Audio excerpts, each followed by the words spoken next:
may have left all our wealth, but look at the qualities we carry. It is within us all the time. Our deep-rooted values, loyalty, skills, hard work, and non-violence. So why fear? We came with nothing, we survived, we made it, and we stay connected.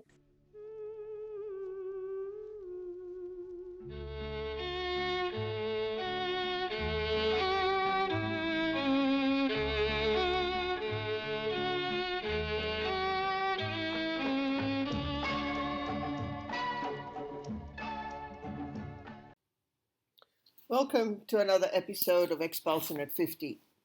My name is Dola Vasani. I first connected with Urmila Patel back in June 2021. Her story is reflected in one of the lines from her chosen song.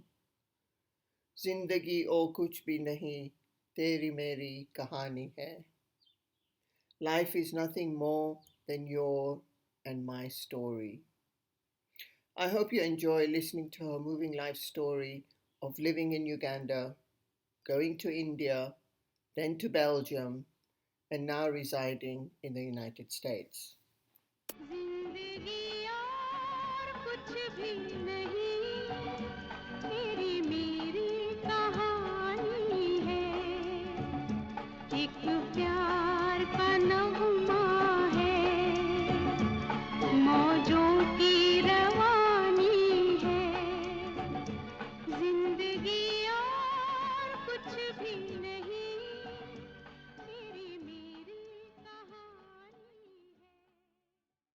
Growing up in Uganda, how would you describe it? We were like birds. We felt like we were birds flying from one place to another. In Kabale, we played in the town, everywhere in the town. We played in the school compound. My father was a teacher, so he got to stay in the teachers' quarters. We played with other children from the other teachers' children in the school compound, on the streets, when they used to do the dammer there on the roads, and in the heat, the bubbles up. We used to go and count how many bubbles we can break, correct? And then the school was at the end of the town. And so we used to go in, I call it the forest of a jungle. It can be. There were tall trees. It was dark. There was a small path where nobody hardly went. But we used to go over a small bridge and go and play there also in the jungle. It was dark, and then parents never feared. There was no fear that something harm would come to their child, or they would be kidnapped even. So it felt like we lived in a paradise. I felt like I lived in a paradise. Climbed on the trees everywhere. Here, the children don't know how to climb on the trees. We fell down from the trees and we were hurt. It was okay. That's how we learned how to stand up. So when we moved into Entebbe, I was 9 years old, and there we played. The botanical garden was close walking distance from our house, and we played in the botanical garden. The weekends we were always there with friends, and during the Jambula season, we used to go and climb the tree and shake the tree as many jambulas as we can, fill our pockets full. There were star fruit, there was a cocoa there, and so there were other tropical fruits. And we used to collect as many as we could, until sometimes, many times, the askari would chase us away. So it was a nice, even in the botanical garden, there was a waterfalls, and there were monkeys there playing, and we didn't worry about, we didn't even were afraid of those monkeys. They had their job to do, play, and we kids played, did our playing. But most of our toys were the nature. The trees, the forest, the school compound, and the town. There we played. Then we were content, I would say. We never asked for more, and we were content. I think your environment was your playground, and you kind of also probably just made up games, and I think we were probably also much more imaginative. As there were no secondary schools in Entebbe, my father got a job in Kampala, and we moved to Old Kampala. We stayed there in Old Kampala near the Kojakana, and then he got a bigger apartment in front of the taxi stand. So in Kampala, Kampala Road was a very special place. On Sundays, people came, everyone, Indians. We wore our special nice saris, I and my sister and our friends, and we used to walk on the streets back and forth with other friends. And we felt like we were Hema Malini of Asha Parekh. Street vendors over there, they made their living by selling mogo, fried mogo. Oh, that was yummy.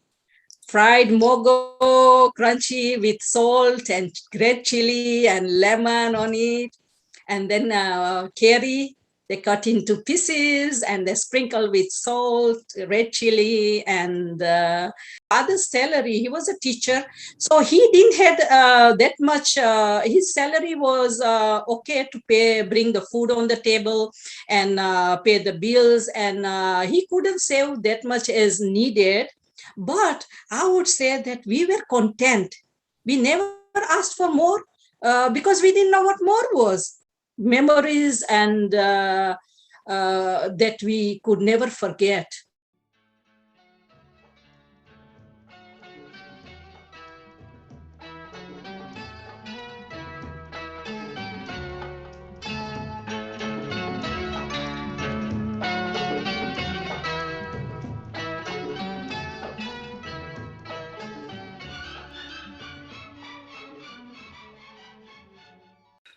Okay, so you're having this really great childhood, freedom to do everything, going to school, everything is quite fun, and you're content. And then 1972 comes. And when it was declared, I thought the paradise we lived in became a hell at once. When I and my sister used to go to school, we were constantly harassed by the young local boys on the streets, on the bus. They tried to touch us, and they made faces, and they told us to leave Uganda, leave their country, and go back to our country. Now we wouldn't know where to go to, because this was our identity was formed here, and this was the only place we knew. One by one, the students started leaving, the teachers started leaving, and we didn't want to go to school anymore. It was we feared every time something might happen, and we cried, and so we stayed at home. Every day there was a sad story to hear. Somebody's house is looted, somebody's house is burned, somebody is killed, and girls were being kidnapped, girls were being raped and also killed.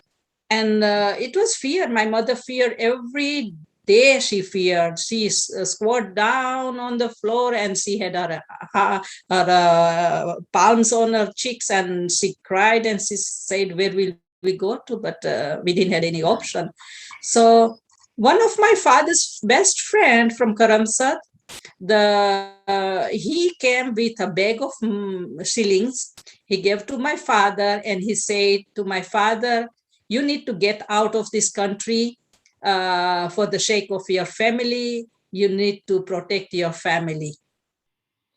Wow, things started to change very quickly, from one day to the next. So, Urmila, your father being a teacher, I assume he had a Ugandan passport? No, my father didn't have a Ugandan citizenship. We all had an Indian passport. Yes, he was allowed to stay. All the professionals were allowed to stay in Uganda. And that's why he stayed. Yeah. And he told my mother, "You live with the children." It was end of September that I don't remember exactly the date right now. It was a sad moment for us to leave our father behind. On the other side, as a children, we were excited. We never had a vacation. We never sat on a train. It was something like we are going on an adventure. And then we, in our mind, will come back. The train we took from Kampala to Mombasa was around nearly 3 days train. It stopped at midnight when the train stopped in Tororo, the Uganda-Kenya border. The military guys came in. They started looting everyone.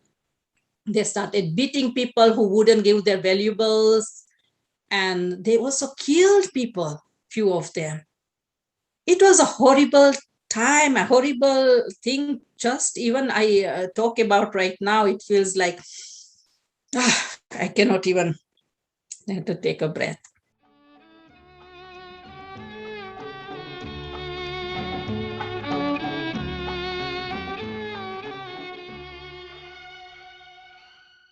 My sister, our compartment was the second last in the train, and my sister, who is 3 years younger than me, she sat on the aisle, and she was shaking. Her hands were shaking, and so I told her to. I switched the place. I was sitting near the window. I switched the place, and I told her to close her eyes. Imagine you are sleeping, and don't open until I tell you to. So I sat on the aisle, and at once I saw this. I looked down, and I saw this military uniform standing near me, next to me. And he asked my mother to hand over her passports. So she gave the passports. He looked at the passport, gave back, and then he asked my mother to give him her valuables, and all the valuables and the money she had. And my mother actually gave each of us a gold chain to wear under our pullovers, because that was she would exchange that, cash it in India, and if we come shortage, she may pay our school fees and bring food on the table. That was, and I knew that, so I had to protect that. So when he asked, I just distracted this military guy. I just looked at him. I said something, I don't remember what, but I looked in his eyes, and he pulled me up by my hair. He pulled me up by my hair, and I thought I was going to die at that moment, while my mother looking at me. I was so lucky that same moment, his colleague called him from the door saying, it's time to leave. So he just dropped me like a bag of potatoes, and he left. And I was saved. My mother's valuables were saved, and we survived there. And when the train started moving, everybody clapped their hands. That whoever, it felt sad to see those people who couldn't make it. They were killed. Some were really, it's disgusting kind of even to think of how they were beaten. Wow, that's quite a frightening experience. But I believe there were also some positive things that happened along your journey to Nairobi. And while everybody slept, I had to look what can I see. I tried to sleep less, and I started writing my story in a very small notebook. I think 6x4 or 5x4, but main points, which events that happened, I would note it down. And I remember at 1 a.m. we passed the equator. I could see that. And then when we came to Nakuru, was, I believe, first station, and to my eye, you can't believe that we were helped. All the Indian community of Kenya, the Indian Association could be, they came and helped us with first aid, warm food, chai, water, blankets, and we told them our stories. And every station that the train stopped, we were like given whatever we needed. And it's a blessing. It's so grateful for them that they helped us. As we come closer to Mombasa, at the harbor, the train, it was 1 hour left, I believe, but the train slowed down. And when the train slowed down in our compartment, in front of us, they were girls, and they held their baby brother, who was, I believe, not even 1 year old, in their arms, and they were looking out. It was the baby fell down from the train. And if this baby is listening to this podcast, or if it's the parents, those girls are listening to this podcast, they would know what happened. The train at once stopped, and luckily the baby, it was a baby, and there were stones there, really. So he was hurt slightly, but he survived. I hope he listens to this podcast. In Mombasa, we had kajus. Oh, we passed the kaju trees, and we were like, oh, I wish I could jump out of the window and pick as many kajus. But when we came to Mombasa, at the harbor, there were different kinds of baskets full of kajus, salt kajus with chili, of lemon. And I could eat as many as I could, and I filled my pockets full with kajus. So you'd never been on a train before, and you'd never been on a boat before? No, never. And that's how I say it was an adventure when we saw this huge ship in front of me. It was the Haryana. They say it is one of the biggest ship. And we had fun on the ship.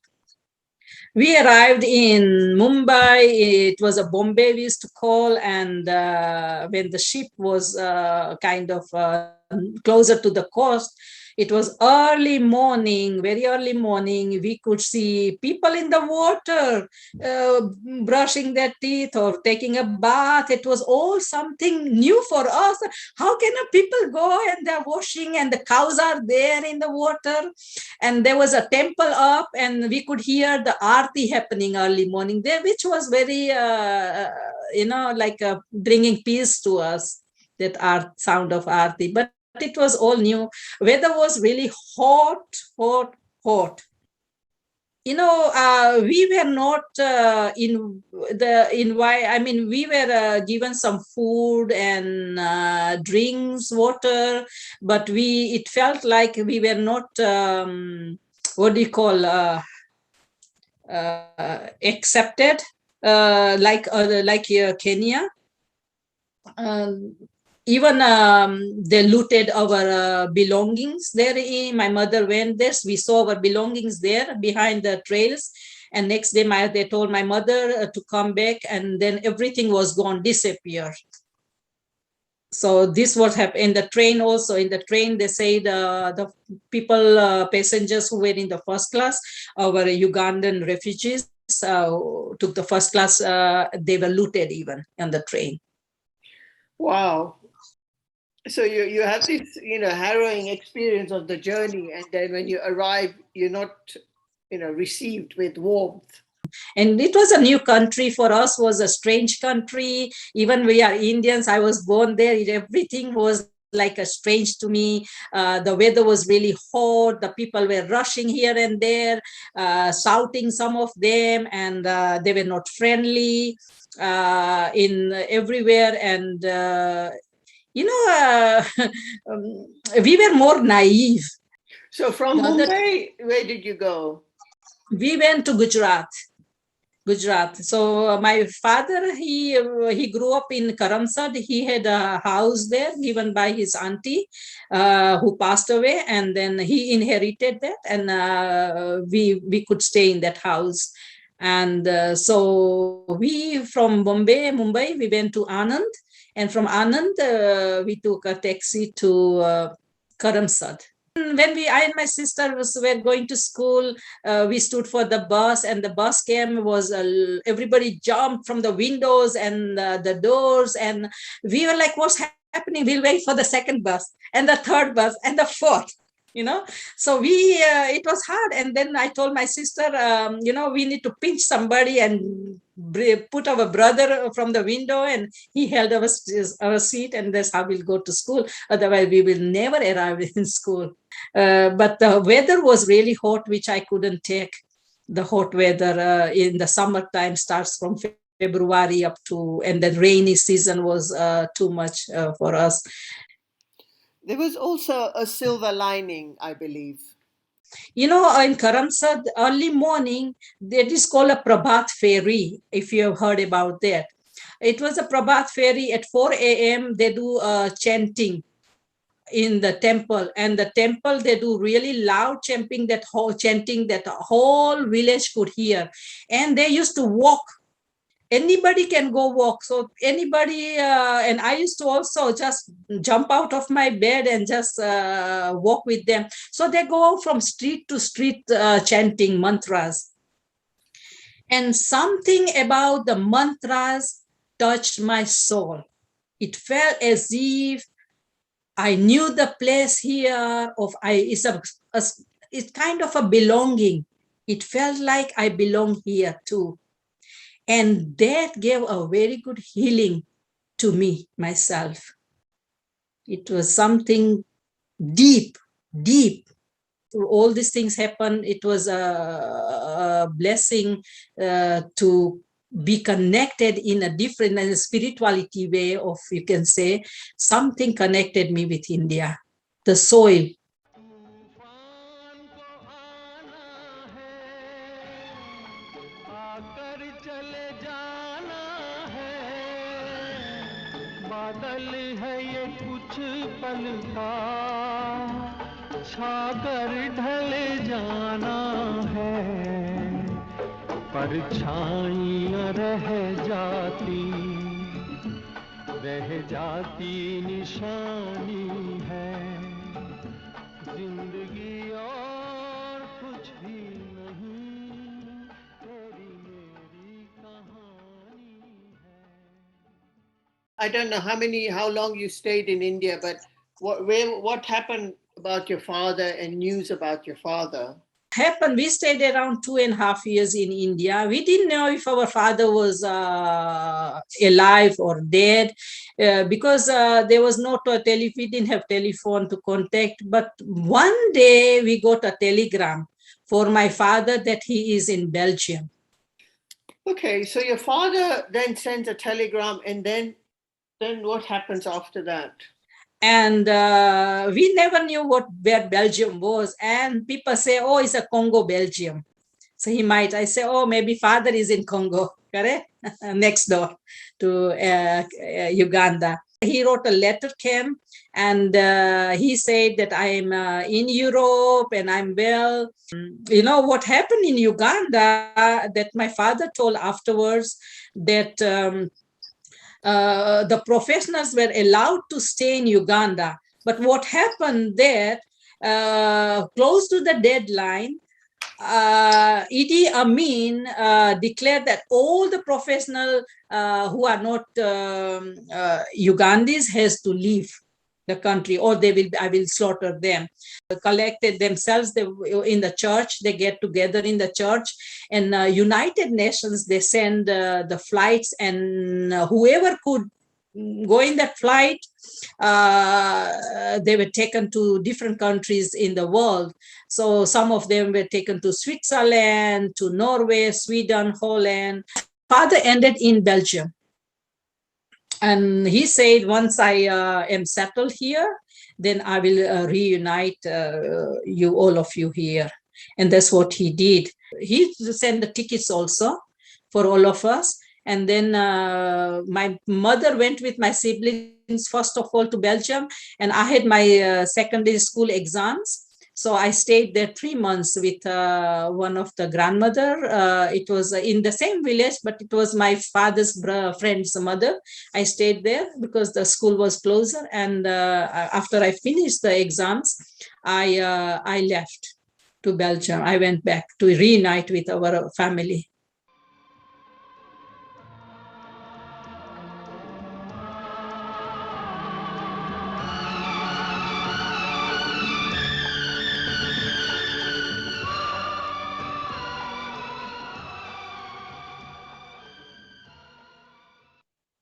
And where in Belgium were you?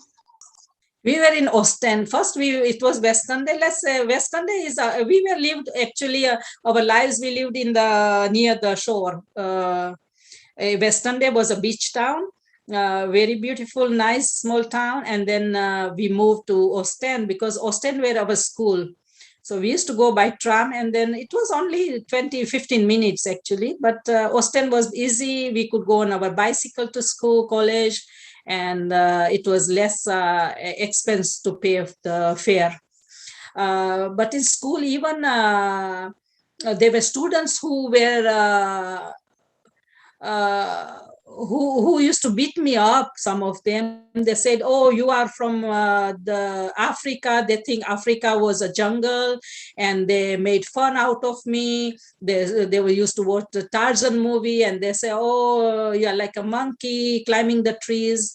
And all this harassment was happening there for few students. That is just awful. The experiences of racism and harassment are actually not uncommon. And I wonder, Urmila, what did your father end up doing in Belgium? My father was a teacher, and one another thing that hurt me, that gave me pain, was I couldn't see my father working outside in construction. Sometimes at night he used to go and work in the cold weather outside, and it gave me so much pain to see my father, who had always his hands in his pockets, and now his hands were on the bricks, picking up the bricks one by one. Because of the language, he had to go and work there. So your father, do you remember how old do you think your father was then? I think he moved maybe around something, if I calculate, 40 years, something like 40, 45. So here was a person who had been a teacher, who had been, quite well respected in terms of a profession, was always inside. Yes. And now he became a laborer. Yes. Overall, I made friends. Everybody, because my attitude was more positive and be friendly, and learn to know the language. And all over the time, I connected with Belgium really nice. And a part of me will always remain in Belgium.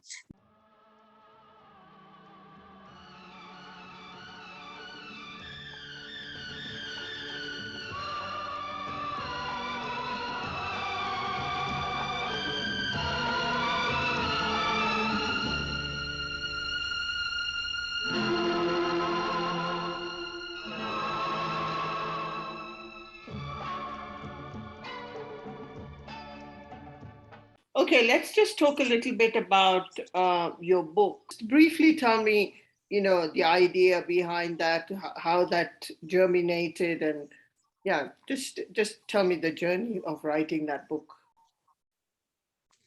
Yeah, the journey of writing my book was, I told you that I wrote my book when I was in on the train, and then what happened that I lost my notebook. And since then it haunted me. It haunted me to tell our story to the world, our story under Idi Amin, the brutal dictator. And yeah, so that was the it could be the inspiration to write that book. So when did you start writing the book, or thinking about writing the book? So the book was always, since it haunted me to tell the story about our lives under Idi Amin, after I lost the notebook. It was in my mind all the time, but life went by and I couldn't write because of the humdrum life. I moved to United States in the year 2000 as a single mother of two kids, teenager kids. And I wrote 12 pages before I moved here. And I wrote 12 pages, but it was within me all the time that I need to write. I used to I opened a mailing and shipping business in USA, and I used to tell my clients, some of them were writers, and they said, "Oh, you should come and join our group," which I say, I will, and I never did for a long time. 2011, when I delved deep down again, I started writing. Something in me said I need to start writing my book. And how long did that take before you published it? It took me 2.5 years to write because my English language was not that good anymore. Around it was about 28 years in Belgium that I hardly spoke English and I hardly read English. And so it took writing and editing, it took a lot of time for me, but I made it. And I think the another thing was that what inspired me, I would say, with my mother suppressing her emotions, where in me it gave a traumatic. All these incidents, what happened, gave a traumatic effect on myself, and I believe the writing was the one that helped me come out of it. It gave me a healing. Yeah, I was And going to so, ask you, how was that process?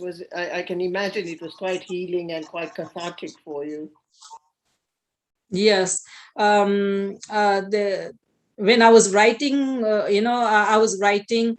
First of all, I never knew how to use the Microsoft Words, and people say you should write. I say, how can you write with the fingers on a computer? Yeah, so I was writing on my notepads, and every page I wrote, I shredded tears. Even though I lost my notebook and everything, when I was writing it, it was as if the spirits were guiding me. I could remember the sound, the color of the tree, of the dress, of whatever it was. Why I couldn't tell that is that then I stopped for a couple of months. I mean, I used to write off and on, but after a couple of months, when I looked back, I said, let me go. And it was on the Word document.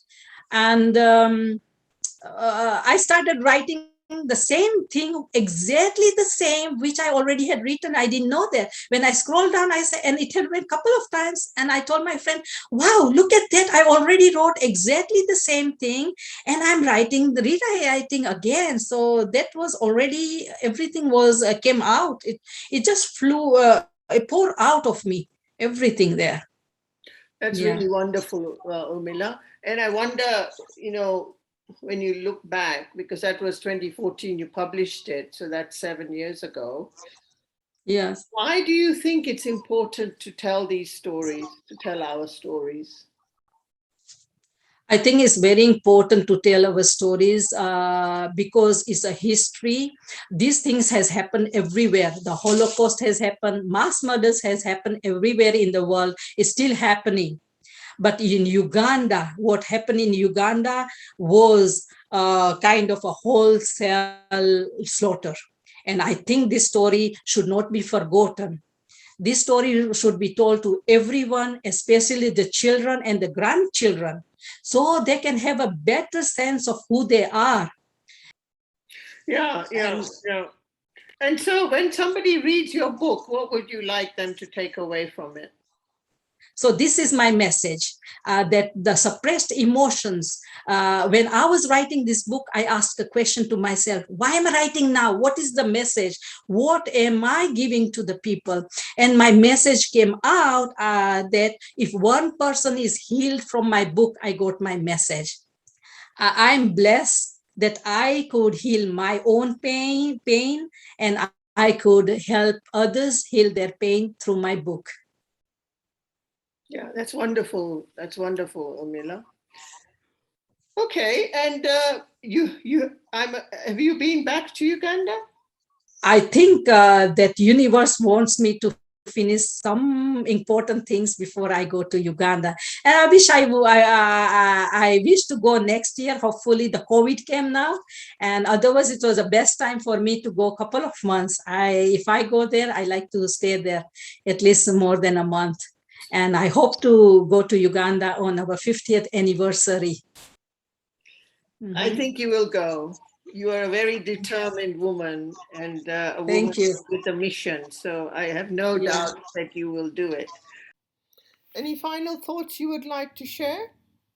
What I would like again to for the listeners, of the readers, of anybody to take away is that we may have left all our wealth, but look at the qualities we carry. It is within us all the time. Our deep-rooted values, loyalty, skills, hard work, and non-violence. So why fear? We came with nothing. We survived. We made it. And we stay connected. Hooray! एक प्यार का नगमा है, मौजों की रवानी है, जिंदगी और कुछ भी नहीं, तेरी मेरी कहानी है, एक प्यार का नगमा है.